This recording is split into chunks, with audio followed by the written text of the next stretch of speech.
마가복음 1장 35절. 새벽 아직도 밝기 전에 예수께서 일어나 나가 한적한 곳으로 가사 거기서 기도하시더니 시몬과 및 그와 함께 있는 자들이 예수의 뒤를 따라가 만나서 이르되 모든 사람이 주를 찾나이다. 이르시되 우리가 다른 가까운 마을들로 가자.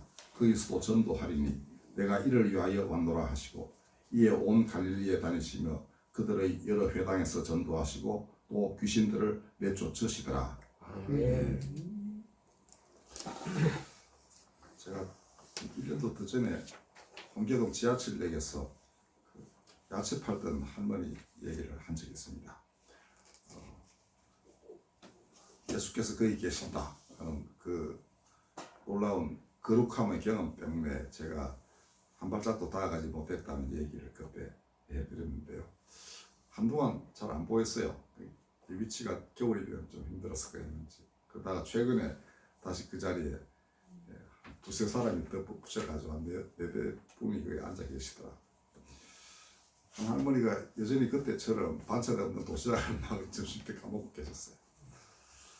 저걸 언제 사야 되겠다 하다가 지난 금요일에 드디어 제가 이제 할머니 혼자 앉아 있어서 그걸 팔 때 가서 쪽파 한 단을 샀습니다.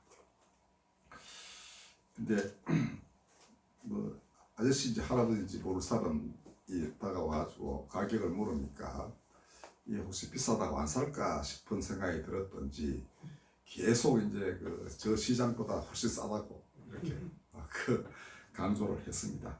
저는 애초부터 살 생각을 며칠 전부터 살려고 마음 먹고 있었는데, 그리고 우리 집에는 셋째 애가 벌써 파전거리를 옛날에 사가지고 얼려놨어요. 그래서 드디어 어제 작심하고 파전을 만들었습니다. 우리 집에는 요리 잘하는 분이 한 분 계시지만 좀 바빠서 제가 만들었는데 맛있었습니다. 그러다 보니 제가 한동대 전임 시절에, 그러니까 전임은 이제 우리 학교 담임 선생님처럼 자기 팀 이제 학생들이 있어요. 한 40명 가까이 되는. 가을이면 꼭 해물이 풍성한 시절에 내가 사는 작은 아파트에 이제 다 불러가지고 제가 직접 가서 장 보고 그다음에 직접 파전 만들어가지고 모이고 뭐 이렇게 한 적이 있었는데 그 일이 생각이 났습니다. 그러니까 할머니는 뭐 요만한 파 한 단이었지만 뭐 옛날에도 다 그랬었습니다. 그 학교 학생들 모일 때 그게 어디 가서 어디로 쓰이는지 사람들은 모르지만 저는 이제 인목요연하죠. 조그만 거 사서 음악이 많은 사람들이 먹는다. 이거랑 마찬가지였습니다. 할머니야 내가 파를 어디다 쓰는지 모르겠지만 저는 나름대로 이제 계획이 있어서 맛있게 먹자 이런 거였습니다. 중요한 것은 제가 그때는 넘을 수 없었던 선을 서슴 없이 넘어갔다는 것입니다. 다 일들이 그렇더라고요. 처음 한 발짝 떼는 게 참 어렵습니다. 어디로 가야 될지, 이 일을 해야 될지 말아야 될지 이런 게 주저할 때가 참 많아요. 그리고 제가 그런 사람도 참 많이 봤습니다. 예를 들어 난지도에 들어와서 뭔 일을 하다가도 이걸 계속 해야 되나 말아야 되나 이러다가 그만둔 사람이 부지기수였습니다. 그러나 하나님의 인도가 있으면 처음 한 걸음 떼기가 어렵지, 한 걸음 떼고 나면 그 다음 걸음 해가지고 마침내는 죽으심에 이르게 된다는 것을 제가 난지도 일과 잔디의 일을 통하여 깨달았습니다. 쉽지 않습니다. 근데 마지막까지 간다고 생각하면 참 쉽지 않고 힘들고 그렇겠죠. 이걸 어떻게 이러지만 하나님은 묘하게도 아주 쉬운 한 걸음을 이제 가르쳐 주시는 겁니다. 그 걸음은 떼기가 괜찮아요. 다만 용기가 있어야 되죠. 내가 이 일은 해야 되겠다 하는 아주 작은 일이지만 강렬한 어떤 그런 의식이 있어야 되는 것입니다. 그거는 사실은 평소에 신앙생활이 어떠하냐에 따라 가지고 결정이 되는 거예요. 그러니까 예수 말씀하시기를 그 유명한 양과 염소에 비유해서 이웃에게 물 한 그릇 주고 목마른 자에게 물 한 그릇 주고 병든 자 찾아가는 것이 곧 나에게 한 것이다. 지극히 작은 자 하나에게 한 것이 나에게 한 것이다 라고 하셨으니까 그런 일들이 눈앞에 닥치면 일을 하겠다는 각오가 되어 있는 사람은 하나님이 반드시 이렇게 그런 떼게 해서 마침내 그 중심에 이르게 하는 것입니다. 그럼 예수님은 어떠셨는가? 처음부터 다 알고 출발하셨는가? 아마 그러실 것 같지만 면밀히 이렇게 성경을 살펴보면 그렇지 않습니다. 십자가가 이제 눈앞에 다가왔을 때에는 굉장히 당황스러워 하시기도 하고 힘들어 하시기도 하고 했습니다. 그러나 처음에는 전혀 그런 모습이 없었어요. 얼마나 강건하셨냐 하면은 세례를 받으신 뒤에 성령에 의해 이끌려 가지고 광야에 갔는데 거기서 40일 동안 굶주리시며 사탄의 시험을 받으셨다라고 되어 있습니다. 마가복음서가에는 집성들하고 이렇게 처사들이 수종 들었다 해서 뭘 드신 것처럼 이렇게 되어 있기도 합니다만은 대체로는 지극히 굶주린, 육체적으로 지극히 쇠약한 상태에서 어떤 유혹을 받으셨는데 그 유혹이 어마어마하게 사람 마음을 사로잡는 그런 것이었습니다. 나중에 한번 보시면 됐죠. 돌로 떡이 되게 하라, 성전에서 뛰어내리라, 내한테 절하면 이 모든 걸 다 주겠다, 온 천하 만국의 영광을 보여주면서 그렇게 사탄은 유혹했습니다. 그게 뭔가 하면은 당시 이스라엘 사람들의 원하는 바였습니다. 이스라엘은 자신들을 정말 높이고 그 다음에 온 천하 만국을, 자기들은 지금 로마의 지배하에 있으면서도 옛날 다윗과 솔로몬이 세상을 다스렸듯이 그렇게 영화로운 자리에 앉기를 바랐고 그 다음에 정말 능력이 있어가지고 돌도 막 떡이 되게 하고 그거는 풍요를 원하는 것이었습니다. 근데 예수님은 이들을 설득해서 하나님의 말씀으로 새롭게 해야 할 책무가 있으셨습니다. 근데 이 시험을 그는 이기셨죠. 거기 보면 다 말씀으로 이기십니다. 떡으로만 살 것이 아니고 하나님의 입에서 나오는 말씀으로 살아야 한다. 그 다음에 뭐 사탄이 이제 그 시험한 것도 다 성경에 나오는 말씀이에요. 위에서 꼭대기에서 뛰어내리면 천사가 바친다 뭐 이런 거. 근데 너희 하나님을 시험하지 말라 이것도 있죠. 이거 경배하면 내가 다 준다. 오직 주 너의 하나님만 경배해라. 이다 말씀으로 이긴 것입니다. 그 말씀으로 이제 백성들을 설득을 하고 더 나아가서 온 땅의 모든 족속들을 이제 새롭게 해야 되는데 그 임무가 있다는 것을 알아주기에 드디어 몸을 일으켜서 집을 나서셨습니다. 그 다음에는 가족은 별로 돌보지 않으셨어요. 그 어머니하고 동생들이 찾아와가지고 집에 가자 그럴 때 누가 내 어머니와 형제자매니까 여기 나와 함께 뜻을 같이 하는 사람들이 내 어머니와 형제자매다 이렇게 해버렸습니다. 그 뜻은 더 먼 데 있었죠. 그리고 오늘 본문을 보면은 이제 막 이 베드로의 장인 장모도 고치고 그다음에 뭐 이 많은 기적을 행하실 때였습니다. 그러니까 무수한 사람들이 이제 붙들어 두려고 되게 그러죠. 아직 우리 아픈 사람 많은데 좀 더 기다렸다가 우리 다 오도록 하십시오. 뭐 이렇게. 근데 예수께서는 새벽에 한적한 곳에 가서 기도를 하시다가 그 원래의 사명을 새삼 이제 이 자각을 하십니다. 아니다. 내가 또 다른 곳에 가서도 똑같이 이 하나님 나라의 복음을 전해야 한다. 그렇게 하셨습니다. 그리고는 저희들에게 이제 사람들이 많이 찾는데요. 그러니까 우리가 다른 가까운 마을들로 가자. 거기서 전도하리니 내가 이를 위하여 왔노라. 이렇게 했습니다. 그러니까 거기서 머물지 않고 하나님이 인도하시는 대로 가고자 하는 이걸 이제 이렇게 표현하실 것이죠. 그리고 결과는 온 동네, 온 갈릴리를 다니시면서 회당에서 전도하시고 또 귀신들을 내쫓으셨다 이렇게 되어 있습니다. 그러니까 이게 뭐겠습니까? 이 마을에 머물지 않고 또 다른 마을에 가고자 하는 거, 그거는 상대방에 대한 관심의 표현입니다.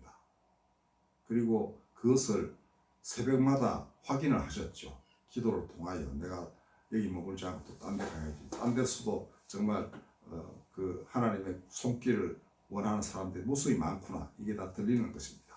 그러니까 이제 그리로 가시게 되는 거예요. 예수님의 관심의 대상은 이스라엘 온 동네였습니다. 그리고 그 종착점은 이제 예루살렘이었어요. 마지막에 예수님 활동하신 것은 예루살렘 북쪽에 있는 그 갈릴리 지역입니다. 굉장히 거리가 먼 곳인데 1년에 절기 때마다 3번 정도 가신 것이지 거기 가서 본격적으로 뭐 활동하시질 않았습니다. 그러나 돌아가실 때, 즉 십자가에 달리실 때에는 예루살렘에서 굉장히 많은 것을 보여줍니다. 마가복음 뒷부분에 보면 그걸 갖다가 하루하루 이렇게 쪼개가지고 어떤 일을 하셨는지 쭉 이렇게 설명해 놨어요. 어쨌든 그는 거기서 결국은 죽을 수밖에 없다는 것을 각오하시고 순순히 십자가의 길을 걸어가셨습니다. 요한복음에 의하면 그가 십자가에서 마지막 하신 말씀이 다 이루었다라는 거였습니다. 뭐를 다 이루었는가? 같은 요한복음 12장 31절에 보면 내가 땅에서 들리면 모든 사람을 내게로 이끌겠노라 이렇게 하였습니다. 이제 그 뜻이 이제 초석이 다 다져졌다는 겁니다. 이제 제 아들이 가서 내가 행한 바, 내가 이룩한 바를 전하기만 하면은 결국은 그 내 세웠던 뜻이 이루어지고 그것이 바로 하늘에 계신 아버지의 뜻이다. 이걸 아주 명백하게 하셨고 십자가의 마지막 순간에 그거를 주변에 있는 사람들이 알아듣게끔 이렇게 선포를 하셨던 겁니다. 요한이 용케도 알아들었는가 봐요. 그 제자 12명 중에 유다는 이미 배반해서 자살해버리고 다른 사람들은 다 도망가고 오직 제일 나이 어린 이 요한만 그 십자가를 지켰거든요. 그리고 요한복음에만 이 말씀이 남아 있습니다. 그러니까 거의 최후에 대한 증인이죠. 그리고 가장 오래 살면서 어머니도 보시고 예수님의 복음을 이방 세계까지 전한 그러한 탁월한 사도였습니다. 다 이루었다는 이 마지막 한마디는 예수님의 관심이 이스라엘 온 동네를 넘어서 땅끝까지 그리고 세상 끝날까지 이어질 것이다 하는 것을 선포한 것이었습니다. 오늘 우리는 바로 이로 인하여 오늘 우리가 있는 것입니다. 아까 우리 그 보혈 찬송도 많이 했고 나라에 대한 그런 찬송도 했는데 이런 마음이 다 어디서 나왔겠습니까? 옛날 조선시대 때 우리 살았다면 이런 마음이 있겠습니까? 고려시대 때 살았으면 그렇겠어요. 왕이 사람들을 착취하고 노예처럼 부리고 하는 그런 사회에서 어떻게 보통 사람이 이런 마음을 품을 수 있겠습니까? 우리를 살리시고 생명을 불어넣으시고 영원한 생명도 우리에게 다가와 있다는 것을 알게 하신 분은 바로 예수 그리스도이신 겁니다. 그러므로 우리 길도 명확합니다. 그가 하시는 모든 일에 참여하는 것, 이것이 바로 우리가 가야 할 길입니다. 우리 지금까지 다 그렇게 해왔습니다. 그리고 이제 저희 집사람과 저는 다시금 지난 수십 년간 관여해온 YMCA와 와이즈맨이 이 모래알처럼 흩어진 교회를 넘어서서 새롭게 하나님의 백성들을 모으는 그러한 터전이라고 저는 믿게 됐습니다. 교회가 너무 흩어져 있어가지고 협력을 전혀 못하죠. 한 교단에 같이 있어도 잘 안 되더라고요. 제가 83년에 바로 저 밑에 지금 이제 아파트로 변한 곳에 이 교회를 개척했고요. 그 다음에 옮겨온 데가 지금 우리 집 저기입니다. 한 6, 7년 있다가. 근데 제 기억에 이 교회, 그 교회는 서대문 지역의 모든 감리교 세례 교인 1인당 2,000원씩 모아가지고 만든 교회예요. 그리고 제가 첫 번째 담임자로 부임을 한 겁니다. 근데 제가 돈도 더 많이 넣어야만 됐었어요. 그래서 제 생활비는 제가 알아서 해야 되고 그까지였는데 그까지였습니다. 정말로. 어떤 교회도 자기 교인들은 여기 가서 좀 도와주라고 하는 목회자는 없었던 것이 분명한 게 아무도 오지 않았거든요. 그러니까 제 기억에 처음에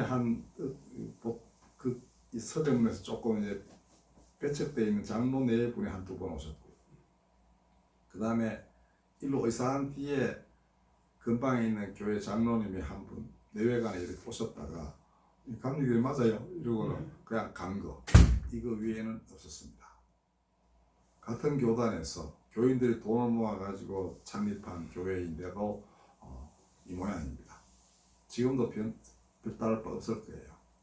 뭐 해외 선교해서 교회 지어도 여기서 대거 가가지고 막 열심히 하고 하는 단기적인 거는 혹시 몰라도 지속적인 건 오히려 거기 있는 선교사가 부담을 느낄 만큼 교회 늘었나 뭐 이런 것만 자꾸 추구합니다. 그리고 정말 하나님의 나라가 어떻게 사람들의 고통을 감싸주고, 그다음에 악을 멸하고 이 땅에 하나님의 의를 세울지, 이런 거에 대한 고민은 그렇게 많지 않은 것 같아요. 그래서 이제는 하나님이 교회 바깥에 세우신 거의 180년, 100년 돼 가는 이 긴 역사를 지닌 또 수많은 나라의 사람들이 가끔씩 이렇게 모여가지고 큰 대회도 하고 서로 확인도 하고, 그러니까 하나의 그 그리스도의 가르침에 따라 하나가 된 사람들이 알게 되는 그런 것으로 이제 새로운 그 하나님의 섭리를 진행시키신다, 저는 그렇게 믿게 됐습니다. 여러분들 그에도 참여해 주시고요.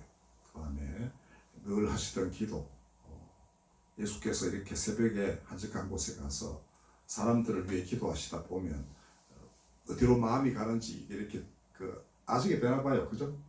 여러분들도 마찬가지일 겁니다. 한 사람이 기도하다 보면 또 다른 사람 생각나고 또 나라도 생각나고, 그다음에 나라 생각하다 보면 과거에 돌아가신 분들, 6.25 때 전사한 국군과 유엔군들 다 생각이 나죠. 그럼 기도를 하십시오.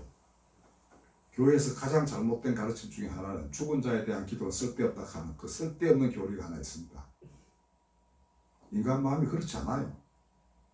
근데 왜 그런 교리가 생겼는지 모르겠는데요. 그렇게 기도가 제한될 수 있다면 예수님은 아브라함을 전혀 고려하지 않아도 됐었습니다.